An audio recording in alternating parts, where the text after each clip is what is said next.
should inform decision making, needs to generate actionable knowledge. And that this is sort of, we think, well, of course, we've been trained to believe that we generate really important information and we know so much about how the world works. And so it's logical then that we should also be the ones who hold and understand many of the solutions to solve all the pressing environmental sustainability challenges that we know about. And we believe this because we've been taught and we've been trained, and we sort of know it, that it's the objective and rigorous nature of the scientific process that puts really high value on the type of information that we generate. On the other hand, it's a constant complaint in scientific communities everywhere that many decisions, both local and regional, particularly about the environment, are made with very little or only partial consideration of scientifically generated evidence. And so everyone talks about this science policy gap, science action gap. And the question is, I guess, how do you fill this gap, and who's responsible for bridging these two communities of actors and sectors? As scientists, my sense has been that we forget that we're not the only one generating knowledge, and we tend to think of all other knowledge as either short-sighted, irrational, self-serving, inadequate. We really don't have much respect for knowledge generated outside the academic space or the research space.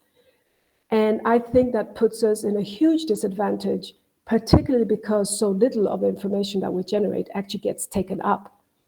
And so I think it's really important to know, well, what is the information that does get taken up? And where is the space for science? Or at what point is the science important? Maybe it's not important for the full process of decision making.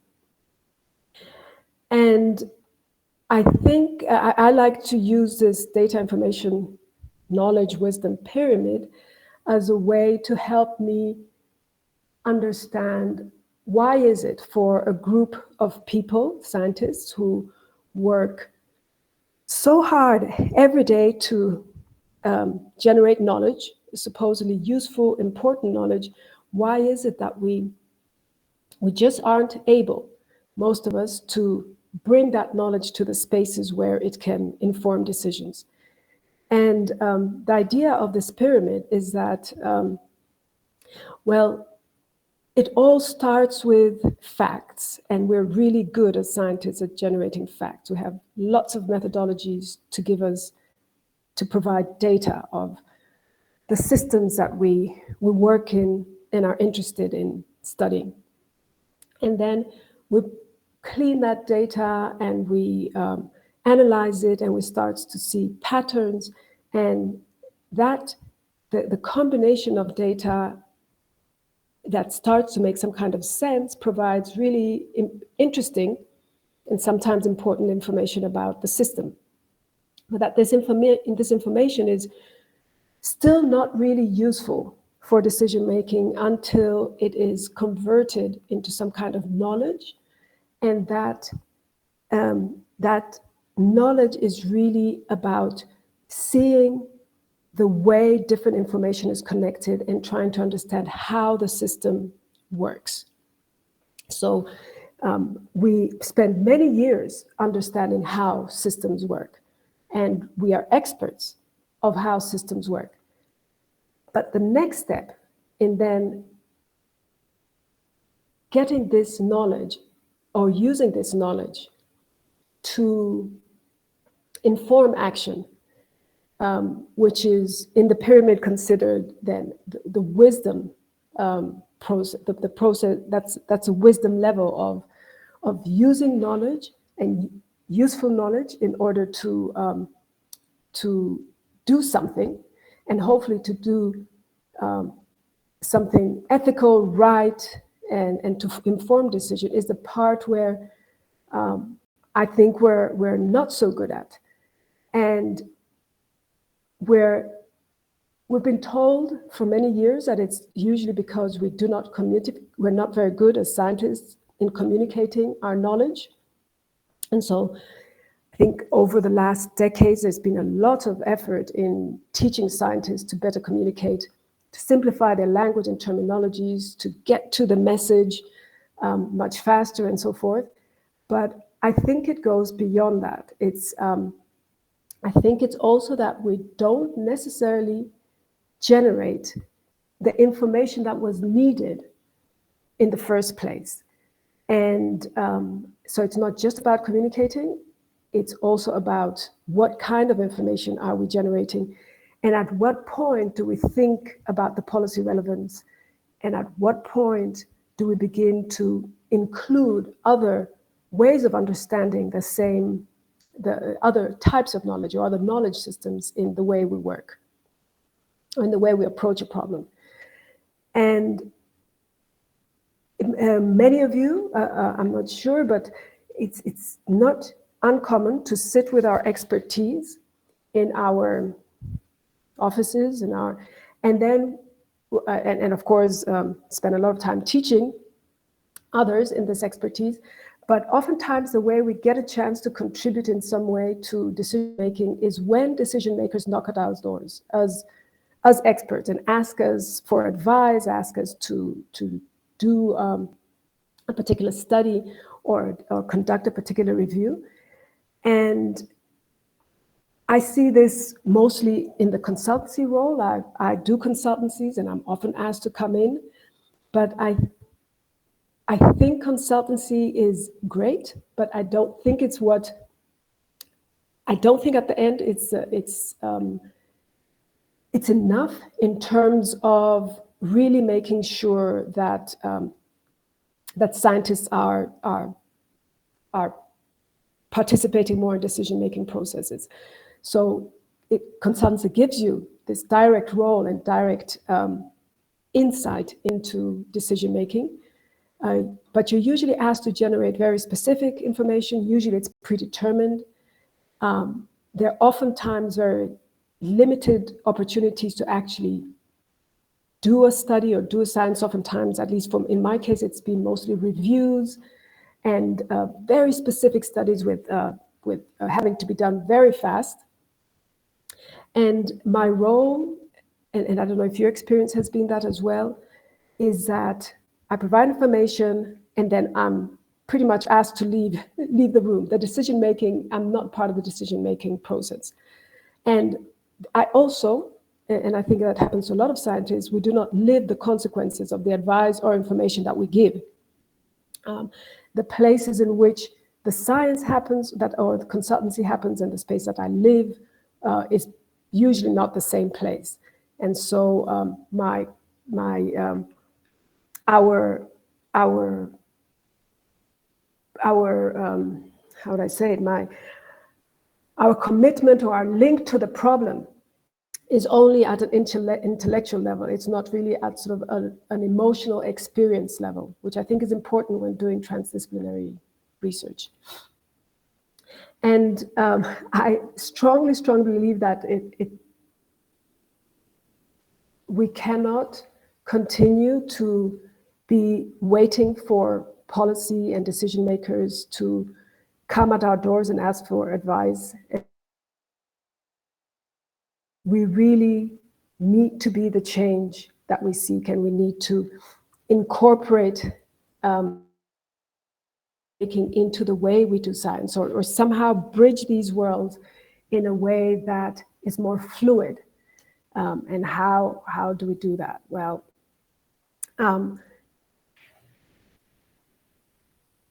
there's been a lot of talk about transdisciplinary research shortening the gap between knowledge and action. And I see I have an incomplete sentence there, but because of the way you do the research and the involvement of stakeholders from the very beginning, suddenly the action gap, or the process of translating or moving information from the science space to the action space is almost non-existent, because you're doing it from the very beginning. And I'll just explain how. So I think we agree that most environmental problems tend to be very complex, what they call wicked problems, and problems that tend to have this many interdependent factors. It's impossible to solve. These factors that contribute are often incomplete. We don't have complete understanding of them. They're ambiguous and understood differently by different people.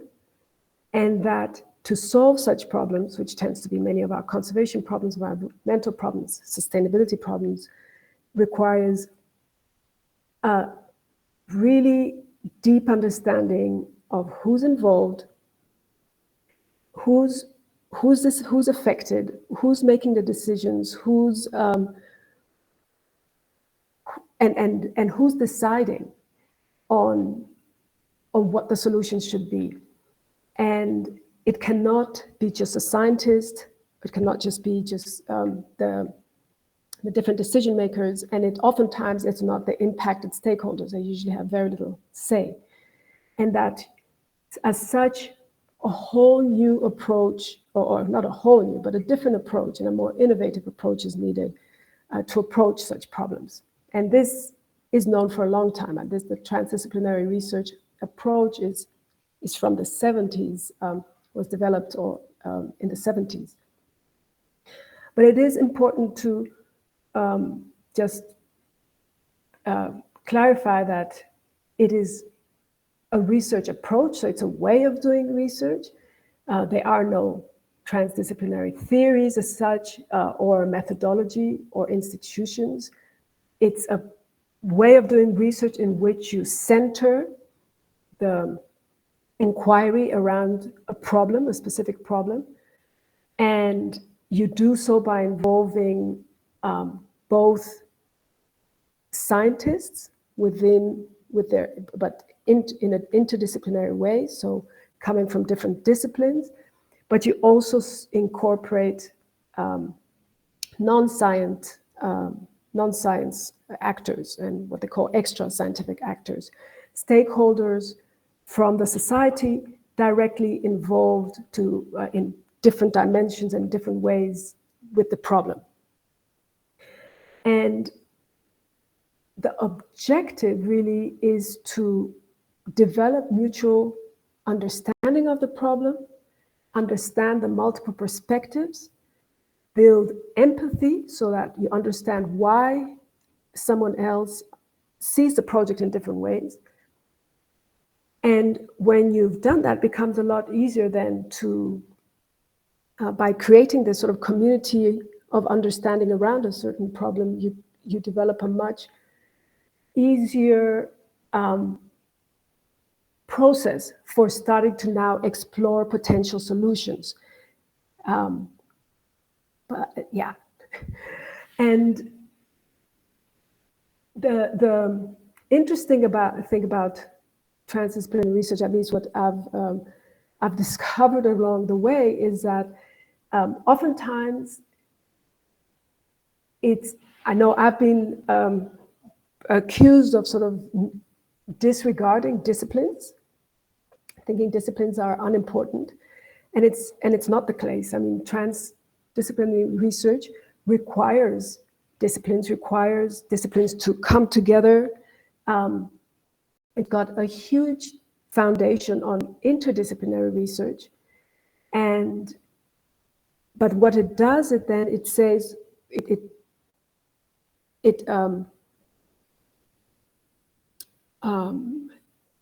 it's strongly based on the belief, foundation, or whatever you'd like to, as knowledge is created by different actors, and scientific knowledge is one way of understanding the system, but it's important to understand how others understand the problem. And so you loop in many stakeholders, not just in getting their opinions and in consulting with them, but you actually loop them in to start formulating the research question. So you don't really have a question until you've built a common understanding of what is a problem, who is it a problem for, and then, well, what do we want to know about this problem? You can involve stakeholders to different extents in designing the actual methodology. How do you go about answering the problem?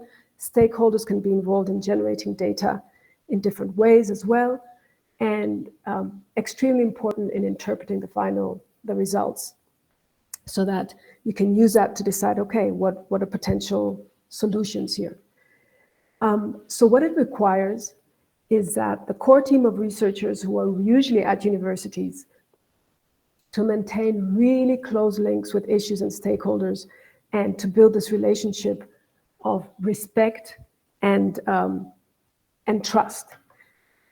And this is probably one of the most, what I find the most challenging, because it takes a while until you've found the stakeholders and can bring them together. And then there's always a question, well, why do you want to be involved with this? Why is this interesting to you? What's in it for you? And so managing and navigating those conversations and those inquiries can be quite challenging. This is one way to look at it, and some of the key concepts that you hear when you're talking about transdisciplinary approaches is this idea of co-creation of knowledge with stakeholders, seeing the system as a socio-ecological system, building boundary objects. There's all sorts of terminologies that come with it. Here are some. Social learning, that you use this process of co-production as a way to learn from each other, and that because there are many disciplines involved and you're building new frameworks together, that it's not one single person who leads it. It's usually collective leadership, and different times its leadership changes depending on who and what is sort of the focus. It requires skills in creative problem solving, and individuals, what it calls boundary spanning individuals, people who can move between the different types of knowledges and the different types of stakeholders, and translate knowledge across these different actors. So I just am listing here some terms that you might have heard in the context of transdisciplinary research. And my own experiences are what I refer to as incomplete transdisciplinary research. I actually know very, very few people who do full-on transdisciplinary research in the way it's defined and promoted in literature. I started off as very discipline focused. I trained as an ecologist, and particularly for understanding charcoal systems, my focus for a long time was just what is the ecological impact of charcoal. I came in with, well, charcoal, we see it degrades forest, it deforests, it's a terrible thing that is impacting the environment, biodiversity loss, etc. And so I was very interested in being able to measure and demonstrate just how bad charcoal is ecologically. I talked about sustainability, but I usually limited my actual research to the environmental impact of charcoal. But in that process of spending a lot of time in charcoal systems, in different charcoal systems in Mexico, East Africa, I started to realize that the charcoal producers in some places have their own version of sustainability. And when I was talking with forest officers, they also had another version of sustainability. And when you see how it's discussed in the media, it's always the 3 pillars of sustainability. And so my research started switching more in terms of trying to understand, okay, how is sustainability conceptualized in the charcoal systems? And is it compatible? Why is it that so many charcoal producers are outside the formal system, even when it's possible to become legal producers? What's sort of going on there? And these questions were coming just from spending time in national, being invited sometimes to give talks in the forestry, in the Ministry of Energy, in talking directly to forest officers, and then with some colleagues, we started trying to bring everyone together to actually try to understand why does everyone say charcoal is an issue, and in what sense it's an issue. And that was really helpful to start synthesizing very specific questions that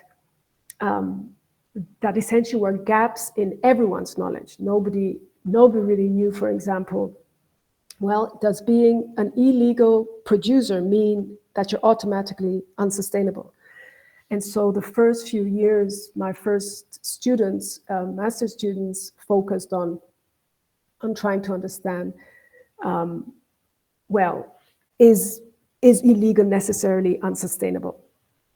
And then also from the producer's perspective, why is it that they did not want to formalize, or they want to formalize but don't actually do it?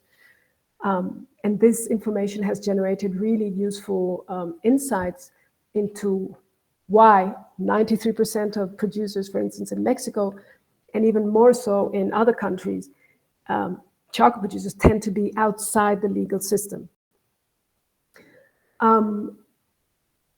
What that meant was having to take on increasingly more interdisciplinary approaches. As I said, I came in as an ecologist. I had to learn some social science methodologies.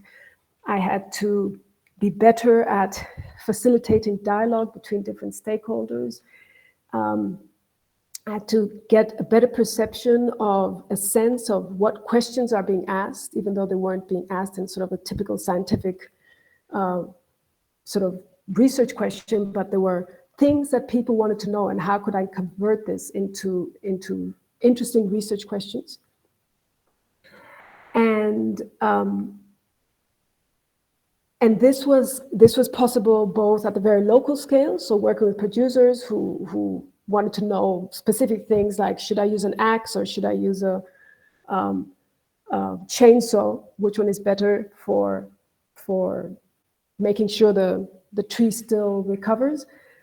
To more things like national policy, and in some cases I do also global with FAO. I've also worked with indigenous communities, where that has been really interesting. It started off as an invitation to come in to develop a community monitoring of biodiversity, but it very quickly became clear that we needed to start from scratch, and with why do you want the community monitoring? Why do you want to monitor biodiversity?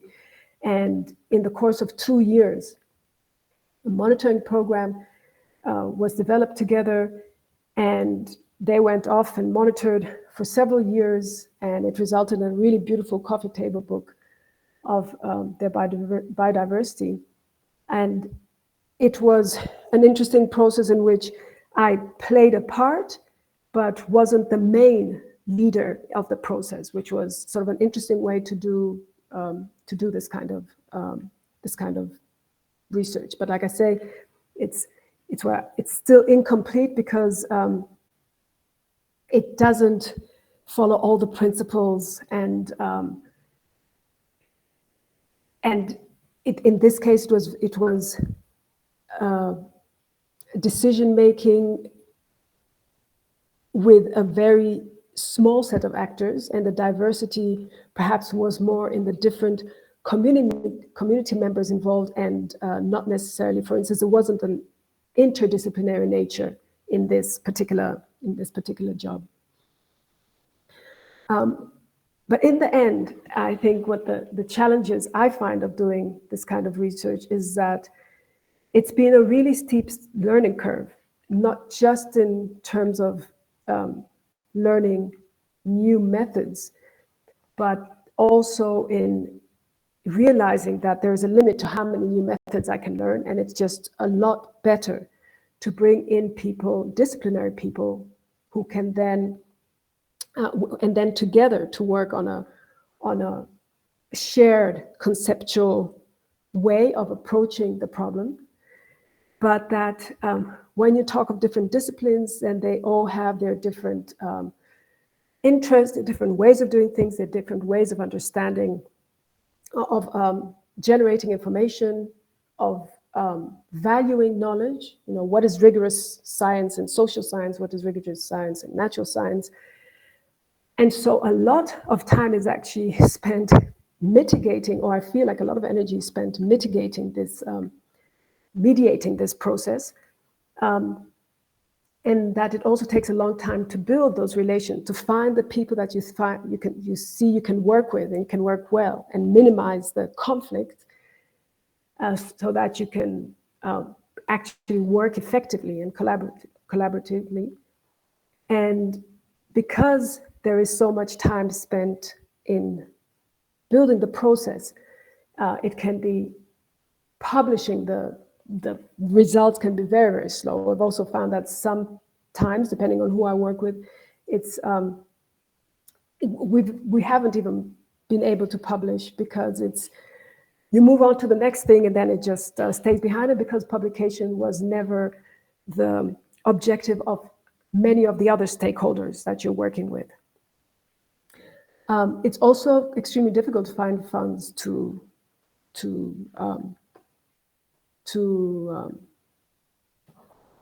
pay for all this process, because it takes a while until you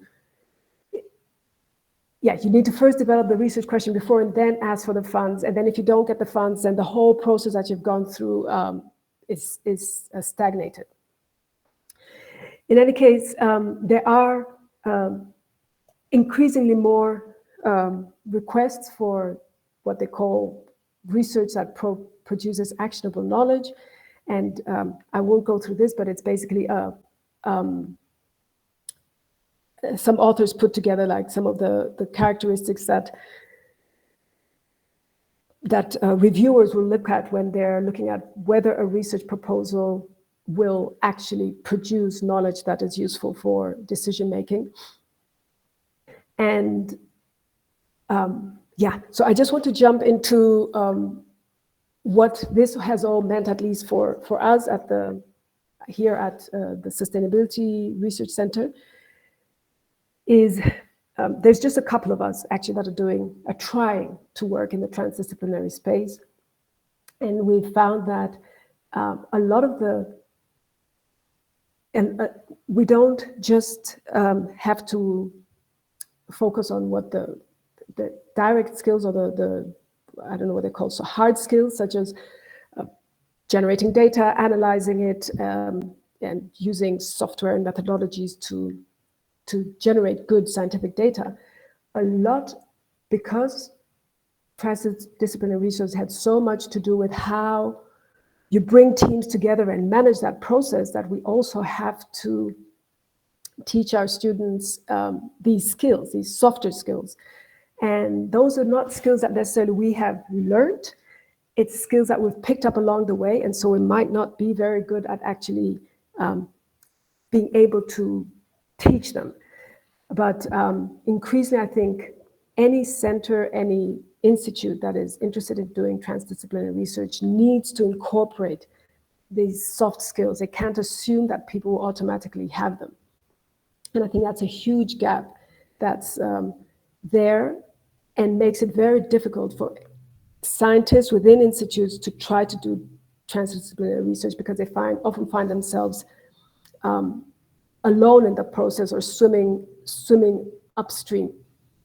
So, and I think this, yeah. So, but there are some programs out there, and I'm very lucky to be part of this program. It's called the Earth Leadership Program, in which specifically prepares faculty to learn these new skills and approaches. And it's incredible how much effort some organizations have put into identifying exactly what those skills are and how to acquire them. So I'm in a 2-year process right now of trying to acquire these skills in collective leadership and catalyzing action and maintaining a collaborative process over time. But there are other programs that I think, especially I heard Beth said that many of you are young. There is 2 specific programs that are available for African scientists that I think you might want to look into. One of them is a Global Young Academy, which offers a lot of training for African scientists who want their work to have policy impact. So it does a lot of training, a lot of direct experience, and it's an interesting society because it only allows 200 members at a time. So after 5 years, your membership expires. But in those 5 years, you acquire a lot of incredible skills. The other one is the African Science Leadership Program, which is actually a program that's hosted by both the Global Young Academy and the University of Pretoria. And they also train lots of early to mid-career academics on the potential to activate their research, or to move their research into the societal space, and how to do that, and how to become these boundary-spanning individuals. So I strongly encourage you to look up. I put the links there so that you might have access. So you might look at those programs and see if they're suitable for you. But I think also figuring out how they work might be interesting for the Excellence Center. And then there are also very useful online courses that I have some of my students take. For instance, the ones on emotional intelligence, which is, you realize how much you need it in this mitigation and mediation spaces. Creative problem solving, and they're all available was short 3 weeks, 4 weeks, 8-week free courses in these MOOCs and online sources. So I've just put some examples here. And finally, I just want to say, a lot of the work that we do is mostly for having local impact. I failed to mention that here, work a lot with the municipality in the classes, in the graduate courses that we have. Every semester, we have discussions with the municipality and together identify specific research problem that the graduate students can address throughout the semester. And we've been doing this since 2018, and it's generated this incredible amount of information that is directly useful for the municipality for making decisions, from garbage management to lake management and so forth. But all this is great and relevant, but I also would like to highlight the importance of African scientists specifically getting involved in global science teams. As I find myself in a lot of these spaces, particularly with the IPBES, work, I've been both a fellow there and then author, coordinating lead author in the values assessment. It's really sad to be in a room and see how few Africans there are. It's really sad to look at a a discussion, a really deep discussion about how environmental policies that will influence global environmental policies, and see how few African voices are there. We always come in a little bit too late when there's very little space to move decisions or to move things in a different direction. And so I encourage you to really, really try to get involved in things like the IPBES Fellows Program. When you hear calls for authors, reviewers, and experts, take them on. They're on a voluntary basis, but they give you an invaluable global community of colleagues, but also teach you many, many skills of how to work in, manage these spaces and these collaborations, but they also bring the African perspective into this decision making, which I think is grossly lacking.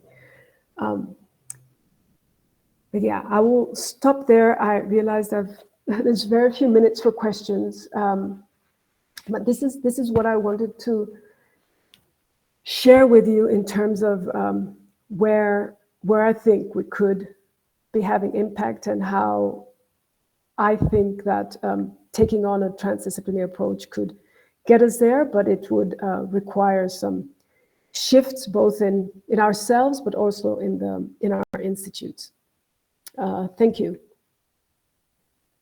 And hope to see you in Kigali in July at the ICCB 2023.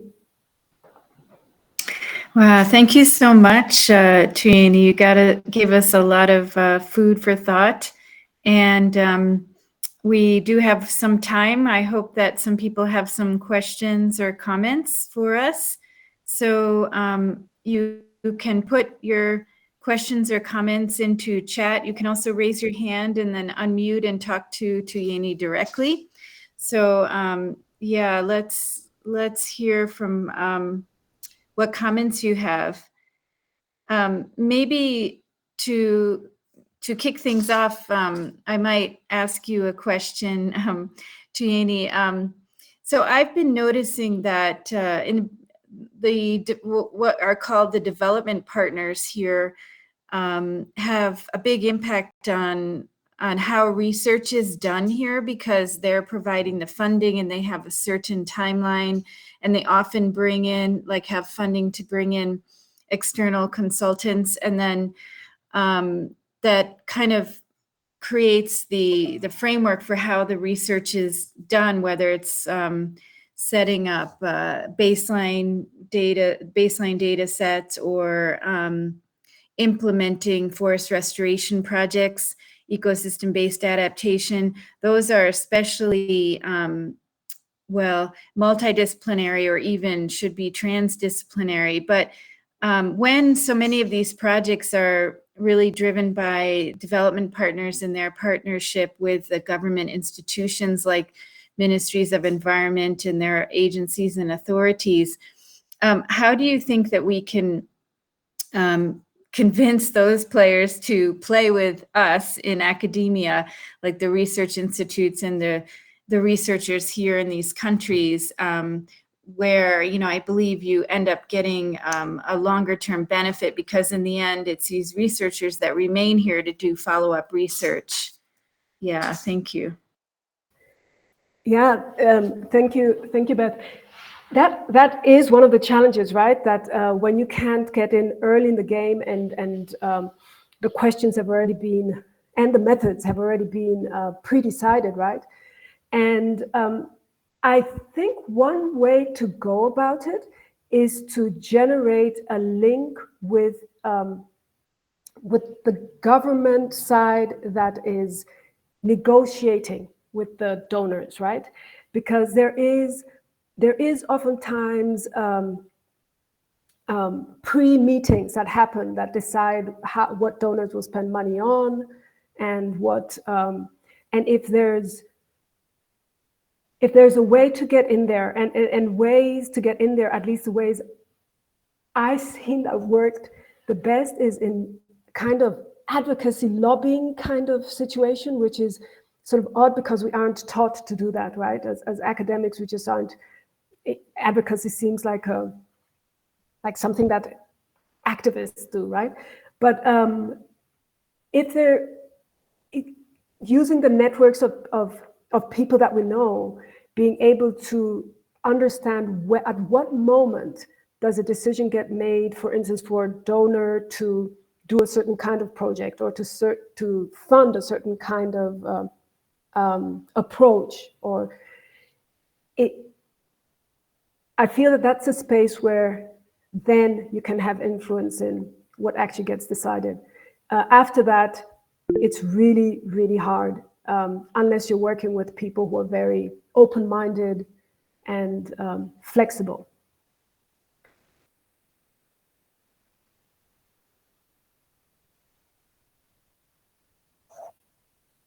Thanks. Yeah, sorry, I was muted. Yeah, thank you. That is something that we definitely experience in the center. So Shannon McFarland, she asked, or she made a comment, thanks for sharing your insights, thought-provoking discussion. Oh, so she had to sign off for another meeting, yeah. So she was thanking you, yeah. So Innocent, you've got your hand up. Go ahead, please. Thank you, Professor. I'm Innocent from Ministry of Agriculture. I've been in the ministry for more than 12 years. So my question is a very simple question. You have been talking of this scientist. Mine is we have been seeing more articles, more papers, more research, but the issue is how this scientist language can be translated into policymaker language. What do you suggest the easy way to translate those knowledge into practices? Yeah, thank you. No, thank you, Innocent. So knowledge translation, I think, has two components. So one is simplifying the language, making it more accessible, so the communication aspect, right? And there are, science communicators and the idea that they can help us translate complex, heavy terminology kind of language into more accessible language that's not just accessible, but also the link to its policy relevance is much more clear. I think that requires actually training people to do that and training qualified people to do that. In other words, more and more, I'm really exasperated in academia how all my students want to be researchers and nobody wants to be a science communicator. Nobody wants to go and work in government. Nobody wants to, it's like those are such interesting places, I think, to work in and interesting things to do. But I don't think they see peers and people around them who are doing that. They know it's necessary, but nobody really wants to put up their hand and say, hey, my job is going to be communicating science or translating science. So we lack those people who can help us bridge the information. I think our programs need to be a lot less about generating more researchers and more generating people who have these abilities or those abilities together with the research. So, yeah, I mean, Innocent, how many people in the ministry, in your department, I don't know if it's a department, for instance, have mass PhDs, let's say? My DG is a PhD holder, and we are 4 in the department. We are all of us. We have master's degree.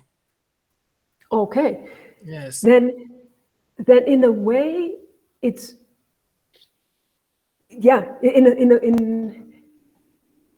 it's because you understand the scientific language, right? So then you could become or this it's a skill that you would have to hone, right? To see, Yes. okay, how can I convert this complex information and not dilute it, still maintain its rigor, and then pass it on to those who matter in the ministry, right? But it's a skill that can be acquired. The communication part is luckily a skill that can be acquired. It's one of those skills. Yes. Yeah. But I joined a little bit late, but there is another question.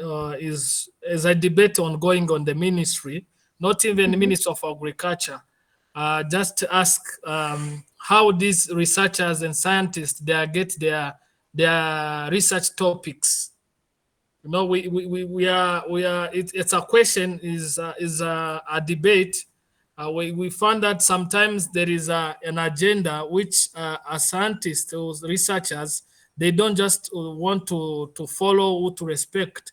In terms of when you are looking the national agenda of the different ministry, their own agenda is totally different in what we are doing here. Thank you.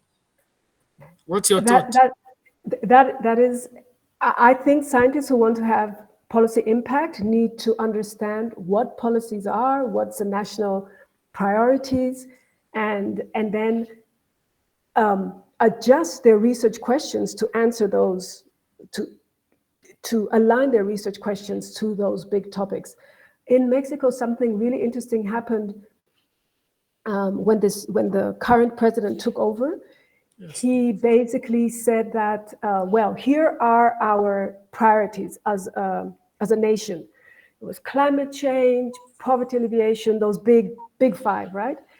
And money that any researcher gets from the government, and most of our research money here comes from the government through different programs and funds. If you cannot link your work to these big national challenges, you cannot get money from the government. You can go get money from other sources. And it created a huge turmoil in the science community, because it said, well, what about basic research? What about people who study astronomy and quantum physics and things that are more abstract, right? But it did get people reflecting on, well, I get paid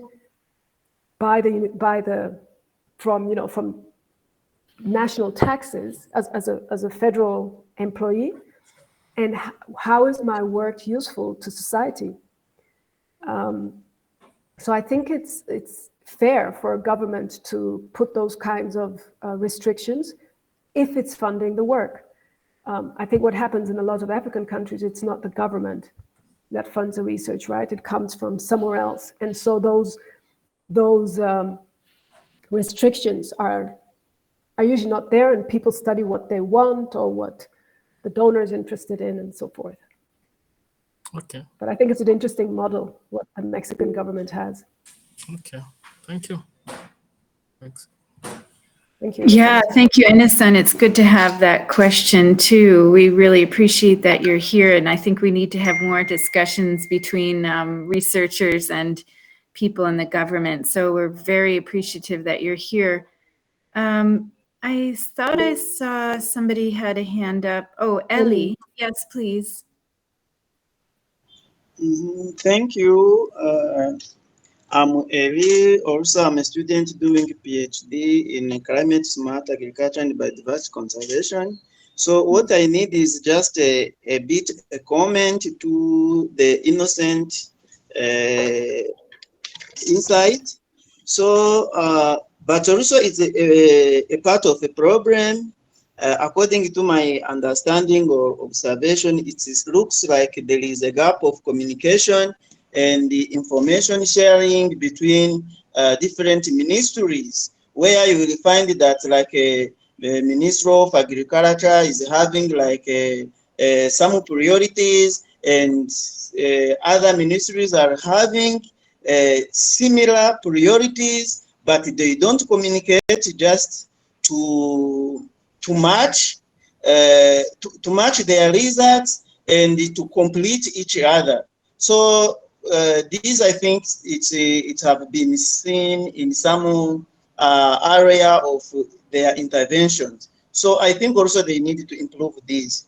Another thing is like what we know is a big number of students or researchers. Mostly when we count the researchers in Rwanda, you'll find maybe more students like a PhD or master student. Most of them, they are not having they are not public employees. In many developed countries, most researchers, they are come from the public employees, or they are working in those institutions where they already know the gaps.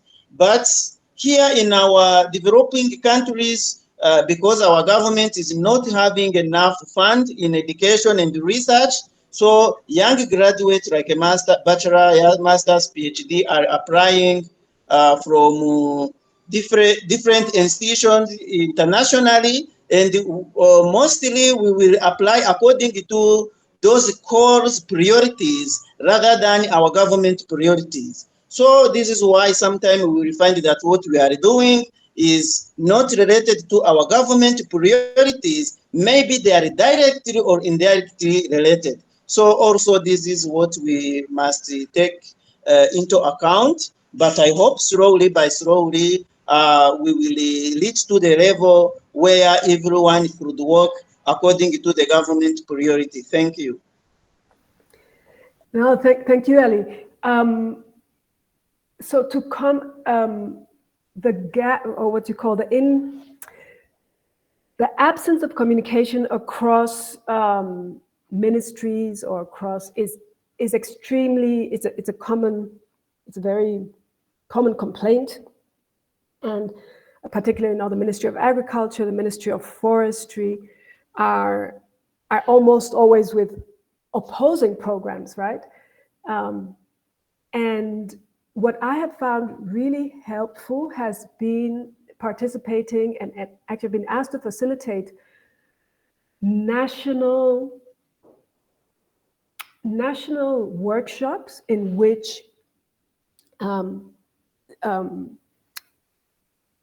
functionaries, officials from different ministries are brought together around a specific topic. And the topics I've been asked to participate in or to facilitate are mostly around charcoal. And in looking at charcoal, realizing that there are all these, every ministry has a different policy.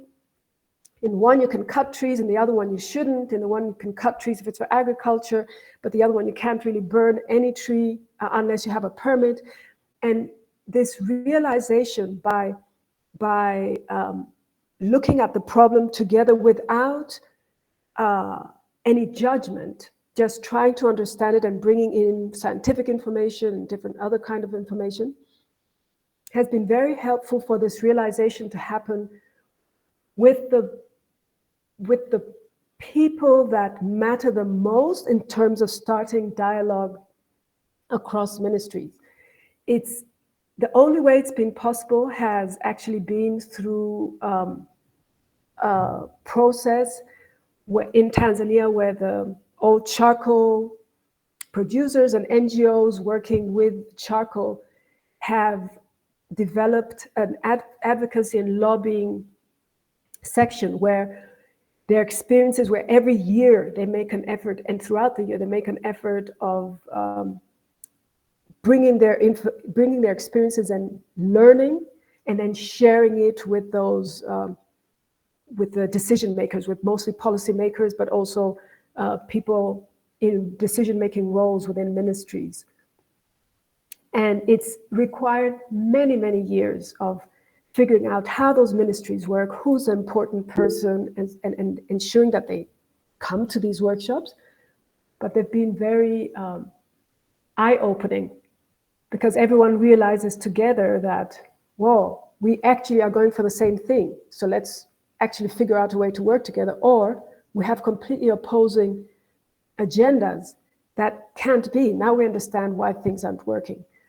And in some cases, it's led to just tiny little changes, but significant changes on the ground. But it does require more than hoping. It does require sort of creating those spaces and starting to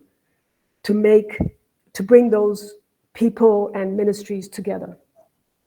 And I wonder if it's something, Beth, that, for instance, the Excellence Center could do or already does. Yeah, the Center of Excellence in Biodiversity and Natural Resource Management. Yeah, we do work with many of the different government agencies and participate in some of the sector working groups that are related to our activities. But that is something that I think we can think about more. And I think these seminars are also helpful just to have people be able to learn about what each other is doing. Yeah, and I was especially interested to learn that, Ellie, you're doing your PhD in climate smart agriculture. So thanks for sharing your email and your phone number with us. And maybe we can have some other contact with you. So does anybody else have any other questions or comments? It is almost 1:15, but we could, if anybody has any other burning question or comment, we can address it. I don't see anything else coming up now, but thank you so much, Tuyeni. There were some different people who were thanking you for your talk, I saw in the chat, so that was really nice. And yeah, this was very insightful and thought-provoking. I think it's something that we strive for. And there's quite a lot of challenges, some even maybe I can go as far as saying potentially barriers in terms of how the university works, which is quite in silos and not used to working across programs. So it's one thing that we try to do in the center. So at least among researchers, we do outside of any particular discipline. So we have people from different colleges and schools and departments working together, which is very good. But I think the next big step, which came out in this discussion here, is really working to get close contacts with government. So I'm especially interested to have agriculture here. And the center is supposed to work as a consortium. So I think that UNESCO and the government really had that vision. And now the task is upon us to get it implemented. So I want to thank everybody for attending. I think many people had to leave around 4, a little after 4, but we had a great turnout today. Over 30 people were here at the maximum, so that was really nice. And thanks so much, Tuyeni. And anytime you have other research updates to let us know about, we'd love to hear from you again. And maybe, who knows, we'll even be able to organize some time to get you over here to work with us on a project or a capacity building training. And we hope to see you in July. So, yeah. All right. Thanks, everyone. Have a great afternoon. Yeah. Bye-bye. Bye.